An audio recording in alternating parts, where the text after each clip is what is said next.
All right, welcome to the show. I Oh, am Wes. He we are is not. Steve. I am What do you say? Steve. We don't have a And name this, for the show. no, we have no name for the show. This is the show, and we would be alphabetical, and you would go first. But our old names were Beaner and Weevil, and I I was think B. we go I hierarchy went here. first. We go So, age there's before beauty. no. Age before Oh, beauty. You knew it was there's, coming. that's unfair and wrong, and there is no Life is there's that way at times. there is no hierarchy in this show. It's quite even Steven. and uh, and the show itself is about music. It's about Yes. the talking about music. It's a Yes. music talk. It's for the thinker of music. Talk of It's for the musician in music. playing music. Talk of listening to music, processing it, digesting it, It is. excreting it at It is. times. It is, if you don't mind me saying, the metaverse of music. It is about the meta of Oh, music. we've We gone talk about meta. music. We talk about bands. We talk about the experiences. We talk about what happens in the musicianship and the recording. We This just is missed what it. we do. What? We just It was missed it. 2112. I'm sorry. Why that matters, Oh, that would we'll have been cool. eventually get to, and then you'll wish we never did. Okay. Yeah. So here we go. We begin, and I say to you, sir, what have you? What have I? I have thoughts. I have things. So I was, we've been bandied about trying to get together. I mean, we've been having these conversations forever. Everybody knows that knows us. And it was something that occurred to me, and it ties into the Mr. Lee guy that Hmm. we never really talk about gear. Like I've never heard you really talk about gear. And that's what reminds me of Getty so much with like is where like if you've seen any of the interviews when he did the promotions for his uh, big book of bass, um, he talks about for his whole career he really just looked at it as that was part of his, it was a tool, and he just got what he needed, and that's what he didn't really think about the bass. And he never, and I thought about that with me and you because I've gotten so very geekly about gear. And like I don't really remember ever really talking to you about gear or you being jazzed up and coming to me about something you wanted since we were kids.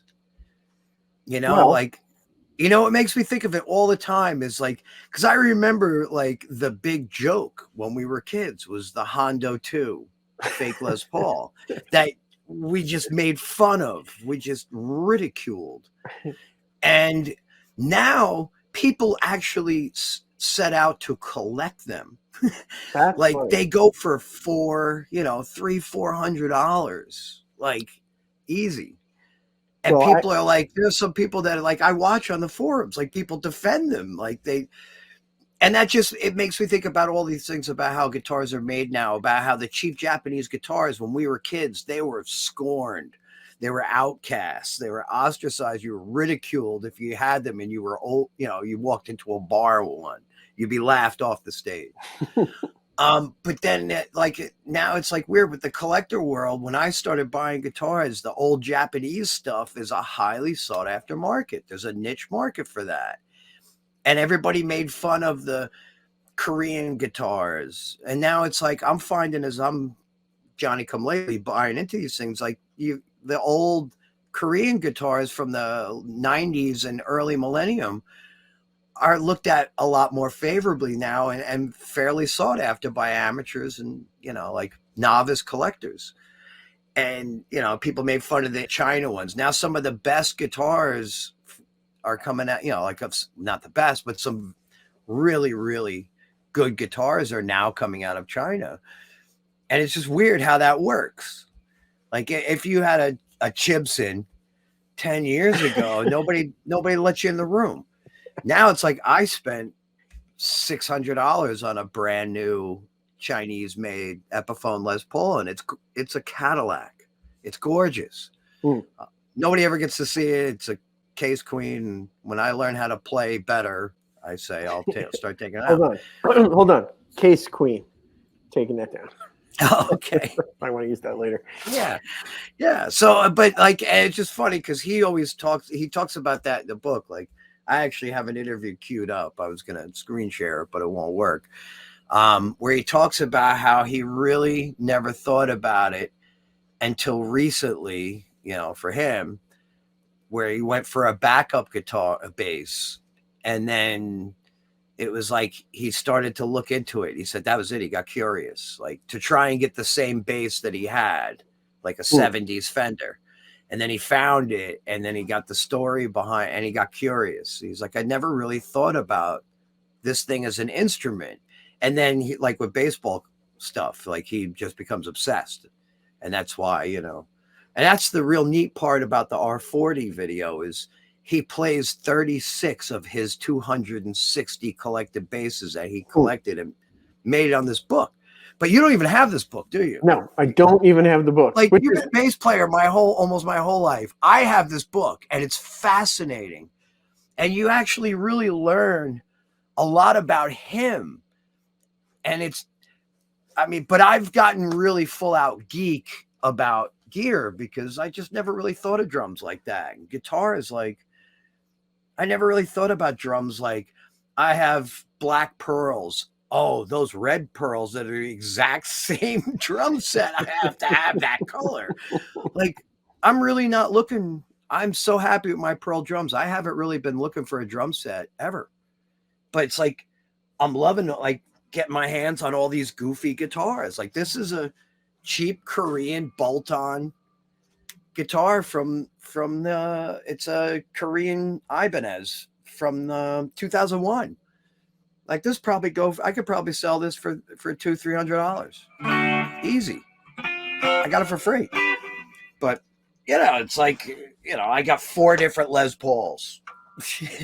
Like, and here, like, this is a 70s department store bolt-on guitar, like similar to the Hondo. This is made by the factory that made Ibanez in the 70s. And it's actually pretty decent. It's got like triple binding on the headstock. Like, talk about the Del Monte label later. Wait, this is like the chess where you got to hit the timer button. Okay, I'm sorry, I got to respond. I've never really heard you talk so much about, like, I don't even know what guitars you have, really. I think you have like a Strat style. I need to talk to my lawyer. I'm lawyering up.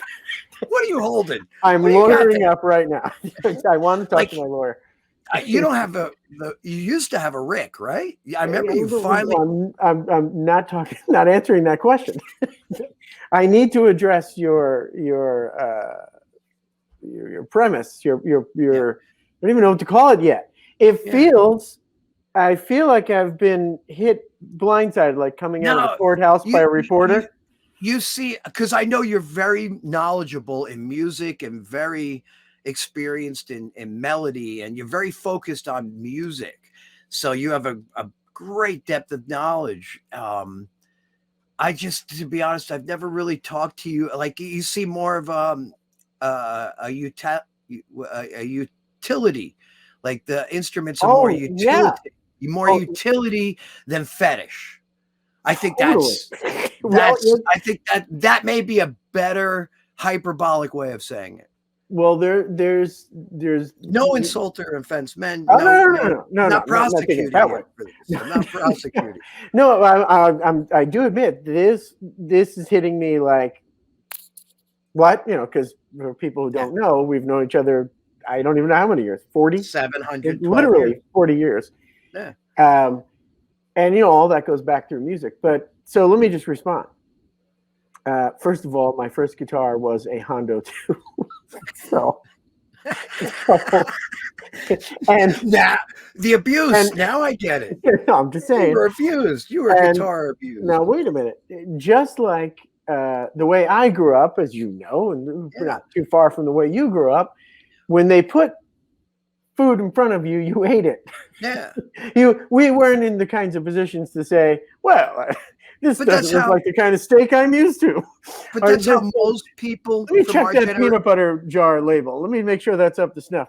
We took what we got, and that has been my mentality all through my life with many things. So when it came to instruments, to be honest, that's why you've never really heard me talk about like, what kind of gear and stuff. Because to me, I mean, I've always used what I could get my hands on. And, Yeah, even though as I graduated as a player and got my hands on some better things, which yeah. do matter to me, which I'll be happy to get into, still, in my mind, I still think there's like, you eat what is put before Yeah. you and don't waste it. So, I mean, so if you put a Hondo 2 before me, I would look for what it could do, and I wouldn't even think about where it was from necessarily. I might be a little surprised, like I bought a Mexican Telecaster, not expecting much because it was like, oh, that's a Mexican Telecaster. It's built in Mexico. It's Fender, not as right? good. It's Fender. Yeah, it was not. What year? Bought See, that that's how you're new. supposed to. That's how you're supposed to do this in the geek world. You're supposed to say, "I bought an '06 Fender."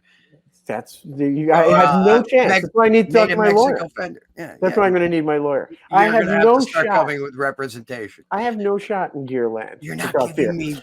I'm not. I Gear know. porn. I'm not a gear guy. You know this. This is why Yeah. you've never heard it. Yes. But the thing is, my point about the Telecaster I bought is, and I'm totally drawing a blank, but it was a Fender and not a Squire. That I couldn't Yes. get that out. But I thought to myself, well, I know everything I've heard. It shouldn't be good. I bought it in about 93, somewhere in there, 92, 93, somewhere in there. And my immediate idea was it probably is not as good as an American-made Fender. But I got it home the moment I picked it up. They were looked down on then. Well, it felt and played great. Today, Yeah. it's still my main guitar that I record with, or like I've never had a reason to doubt that guitar. How much did you buy it for? Oh, it was like $2 and change. Brand new? With a Fender Princeton 112. Brand new. Like brand new. It was probably like $250, let's just for argument's sake. And the Princeton 112, the Fender Princeton 112 was probably another $2 and change. So probably got the whole thing for under $5, because that's for some reason I remember that. Dude, that guitar. And that's still my setup to record. You're talking about that's like a $700, $800 guitar now, and people are crying because the Mexican stuff is inching towards 1,000. But like back then, the Fender snobs would have been looked down on, like some guys would look down on Mexican made. I presume so, and I presumed at the time. I mean, look, I was not a guitar player playing out. This was for me to to record with, pretty much. It's just funny because Jamie from Ponte used to tell me, he's like he has a Fender Mexican made Strat at home he got for $150 back in the 80s, and he's like, best Strat I've ever got. I still have it. Like, he's like, I've never played another Strat I like better. But people love the Mexican Strats and Tellys and stuff like those are no longer considered budget, lower end pieces. And the thing is, if you see speechless, I do not know my way around the world in that way that I would comment, or even, again, my mentality. Yeah, you don't follow it at all. Not at all. And my mentality is sort of like, it's not like I do. I mean, I have, I don't know, maybe you don't know I have. My main bass for live is a 75 Fender Jazz that I bought. I remember you have a vintage shop. Yeah, because I finally found a Fender that didn't feel like a tree trunk to my smaller hands. Yeah. And let's get the hands in the picture. And I like chunky necks, I've found. Well, then buy a Fender P bass or J bass, and you got yourself a big tree trunk of a neck. But let me make this point real quick. Yeah, so really tight. Look at that neck. It's tiny. I appreciated it's not that it's lost on me that what a 75 Fender Jazz is going to deliver. That's not lost on me at all. But I can't explain it. It's just I have a very low level thinking brain for instruments. That is 3 years younger than Geddy Lee's favorite bass on the planet. And I'm sure that's in my head 72 to some degree, because I'm such a fan of him, and when I don't know what that bass, what year his Jazz is from 72. Moving Pictures. From Moving Pictures 72. that he recorded on. Is it that 72. bass? Okay, so 72. but I knew it was a '70s jazz bass. This is like if I came to you when you were walking out of a club one night and I said, "Why are you wearing T-shirts from Hanes? After all these years, haven't you understood that?" I mean, this is talking right over my head. Here's the Ricks. Look at that. There's the Ricks. Oh, it's lovely. Dude, they took like a year to take pictures. Like they took over his wife's studio in the house where she does her painting, and they thought it was gonna be for like a month or two. They're in there 8 months, and you would be in there for 8 years. Yeah, but she was like, like he's like, I can't believe this woman puts up with me. But here's his 72. It is quite lovely and not unlike what's the is it the mother of pearl inlays? Yeah. No, it's not. It's not because that's not what he recorded with. It's the black ones. Well, that's his 72. Yeah. And I don't know that on I can't see. It certainly isn't the black square inlays. It's either the mother of pearl little dots or it's the squares. But it's the blonde neck. Yeah. And not the black inlays.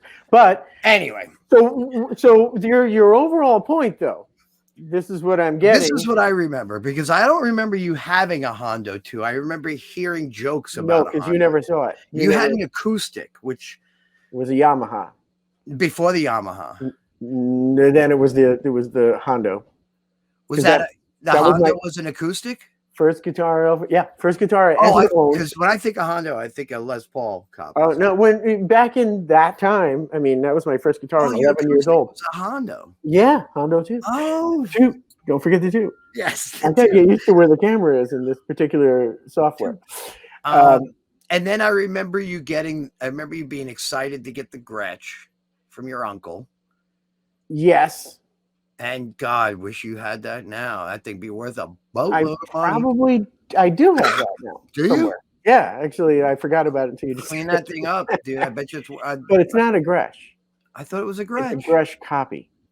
Oh, who makes it? I'd have to go back and look at it. I don't know. Got to go back and look at that. Oh. But I've got my hands on like a Kramer. One of the more interesting basses was a Kramer Steinberger model. So it was the headless copy of a Steinberger, but made by Kramer with the aluminum neck. I thought that was a pretty brilliant little piece of machinery. But I mean, I've had a lot of interesting guitars over the years. I'm not a collector, as you know. Do you still have the Rick? Yeah. Now, what year is the Rick? I don't know because I bought it used in 80. I bought it used in 87. 86 or 87, bought it used. Didn't know how old it was then. I told you the story with that one. It had been cracked. The neck had been snapped off. Oh. And a guy who makes violins or repairs violins put it back on, and it was very solid. It sounded great, and I got it for like $185. Wow. Used. So I was like, I'll take it. Yeah. That's a steal. Yeah. It's a 4003. Yeah, it's a 4003. Now, what's the difference between that and the one? I'm not entirely sure, but I mean, they're very similar. That much I know. Yeah. Like I know looking at it, I can't tell any difference. It's got actually mine has it's black with a black pick guard, but I mean, maybe that was aftermarket that was done. That's not like a stereo out or nothing. Yeah, absolutely. Yeah. Okay. I mean, it's identical. Look, from what I can tell, there's nothing different about it than the 4001. I mean, obviously there must be some difference, but if you really want me to answer the question, now that you asked the question, that you never talked to me about gear is I'm not sure it was a question actually. I mean, this is all new for me. It's all new for me. Your approach with gear. Yeah, like becoming your approach obsessed. with guitar gear is new. Yeah. I don't know that it's new with drums. That's not drum. I mean, I always loved drums, but I never even still once I got a kit, I'm content. Like I have my 2 kits and they're almost exactly identical. And there's a couple of different sizes, so I wound up mixing the two kits, and like the only thing I could think of I'll ever add to it is I need is like a 10-inch tom, something over here. Everything's from here over. So I was always thought, I don't really need the 6-8. Like I'm not into that kind of stuff anymore. It's not how I play. But a 10 would be nice to have next to my 12. And then I got the 13, 14, 16. It's, I mixed the black and white kits. But the point is, yeah, like I said, and they're pearls, and you knew they're that pearl drums, and like and it mattered. I like Tama, I like Ludwig, and every now and again I'll see a kit that I think is really nice, but I'm not like, like a guitar. I'll pick it up and play it for a second and be like, I want to have this. Like, I need this. This is gorgeous. Like, well, you're having some kind of. It's a rebirth of some. Yeah, it's some kind of. It's rebirth. A cult like thing. But it also comes with this whole caring about gear thing. I also think it was also being jealous my whole life of not being able to play guitar, like being like, fucking. Well, that's a good reason to start as any.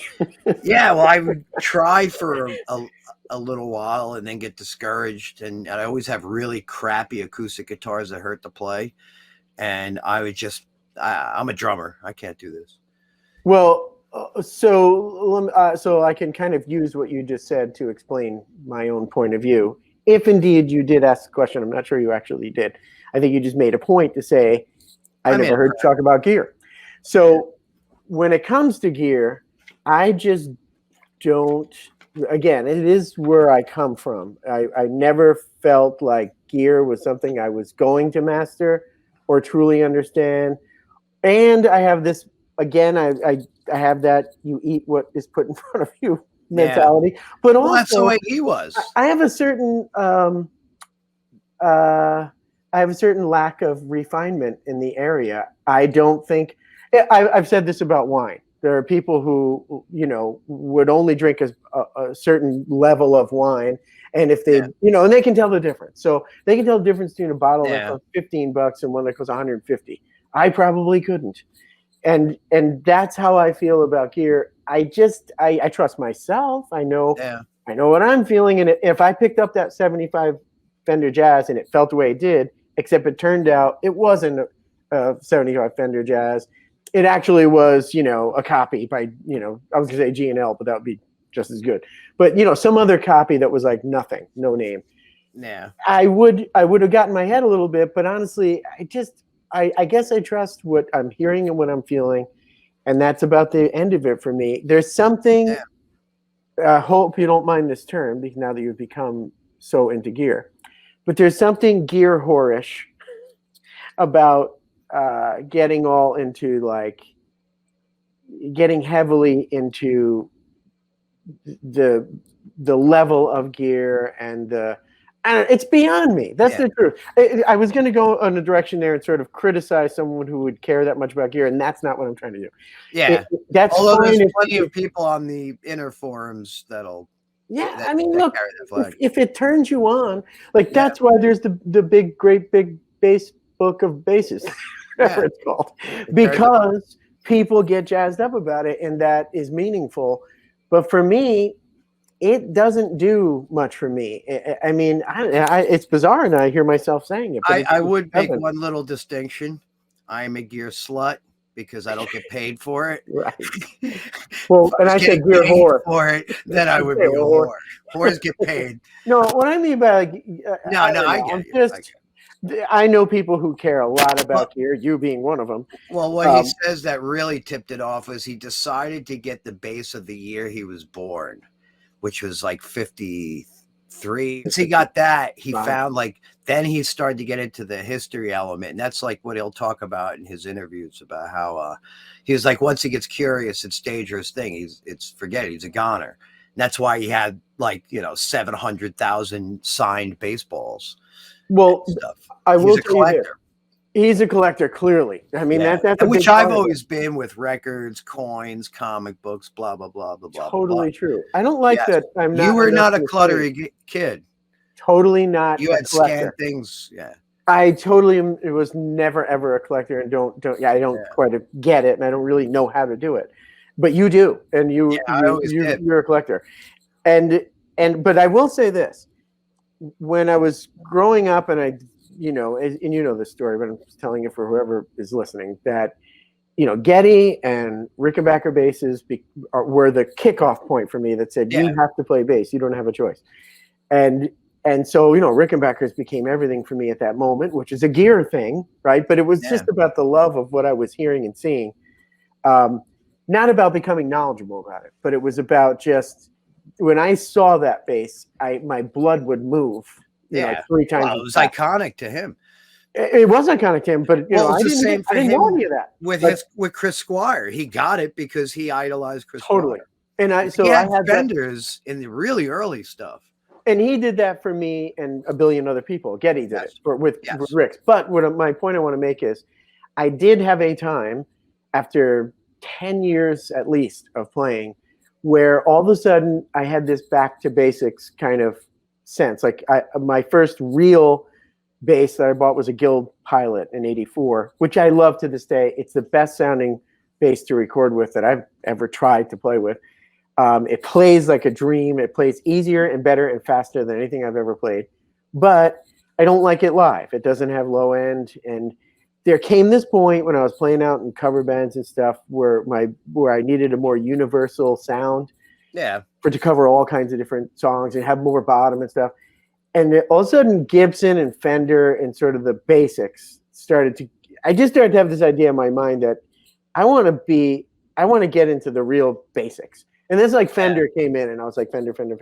And then I was looking for a Fender Jazz, I think, in the back of my head. And so then I got the Telecaster too. So I do think there was a time where the gear mattered in that way. I wanted the standard stuff. I didn't want other things. I wanted the standard center of the universe stuff, and that's Gibson and Fender. So that's one thing I can say about gear. I'm liking that I'm finding what I do like, and I don't know, they're just cool. Well, guitars are neat. Totally, and it's also but it's a collector's thing. I see you light up when you talk about. Yeah. I mean, I got this thing for free. This thing. But it's also if you had one guitar and that was it, that wouldn't be enough for you. You would be. I wouldn't want about the next guitar. But if I did, that would be this one. 4. That would be this one. Yeah, or maybe the gold top, since I invested a lot in the gold top. Just in the numbers themselves. Yeah, just looked like it needed a 4. It did. No, they're beautiful guitars. Totally. 4.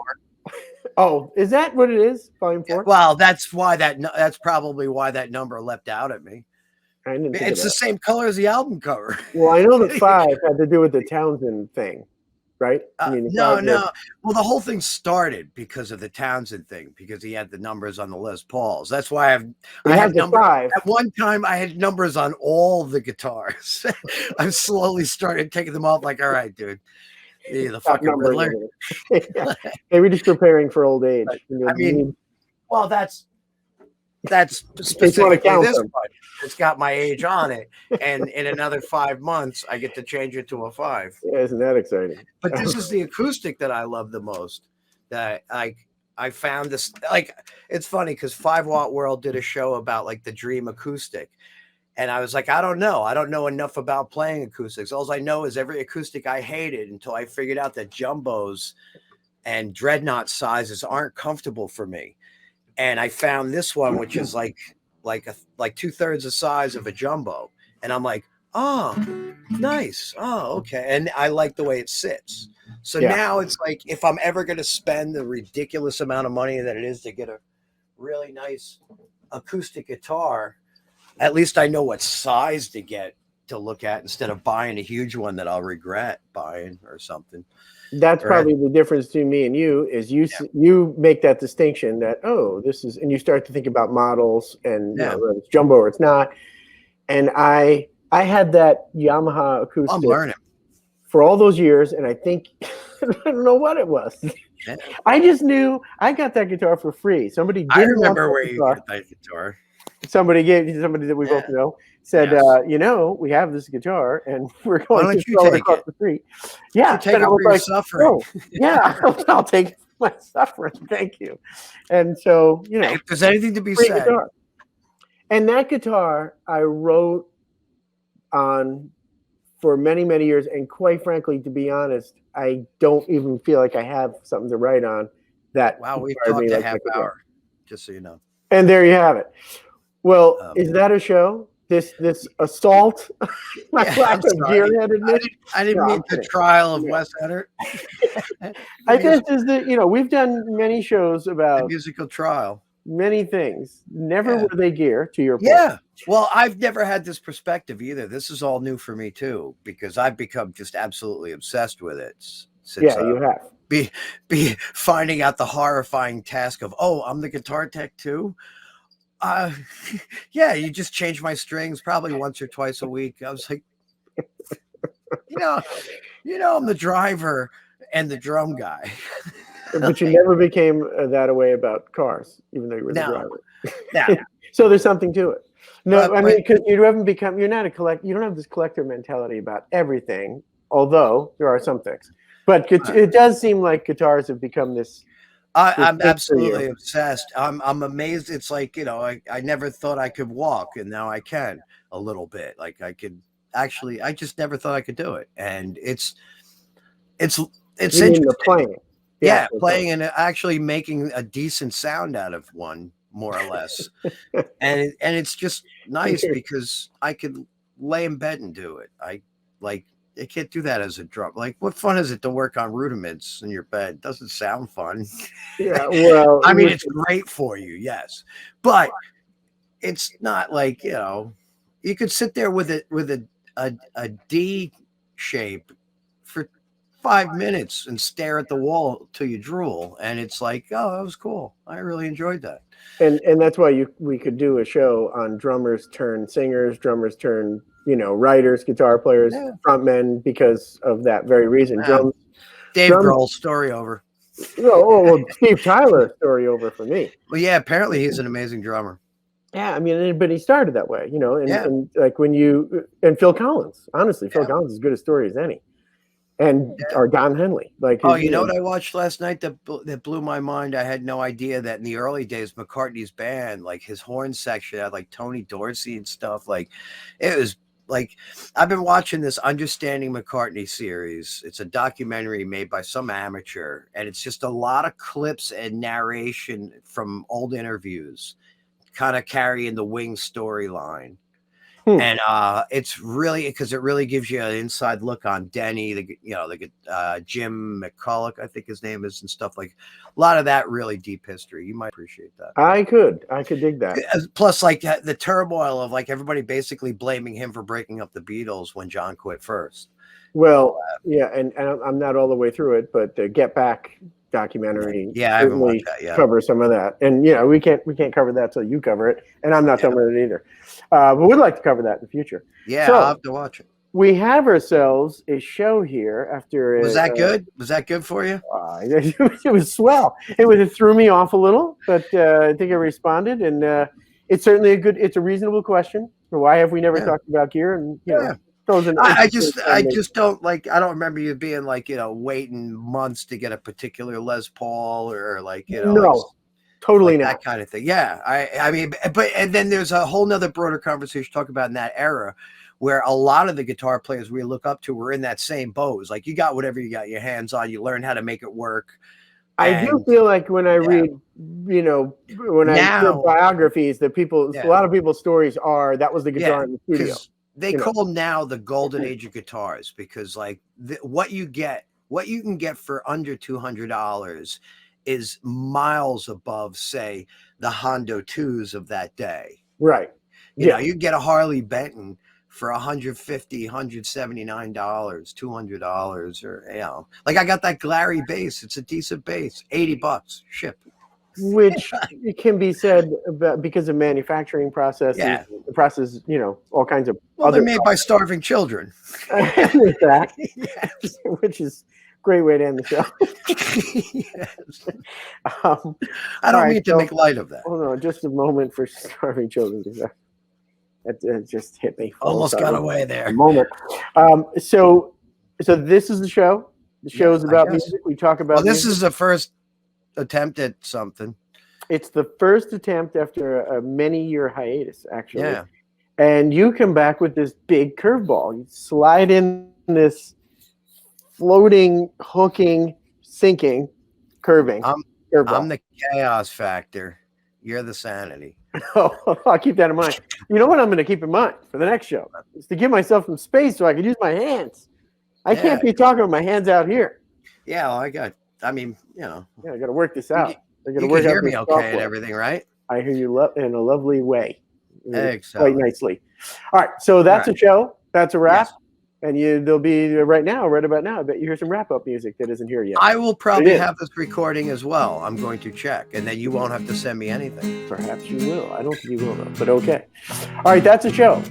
Yes. He's Steve. I'm Wes. And the show I'm is Steve. over. He's Wes. No, that way. Yes, there he is. All right. Got it.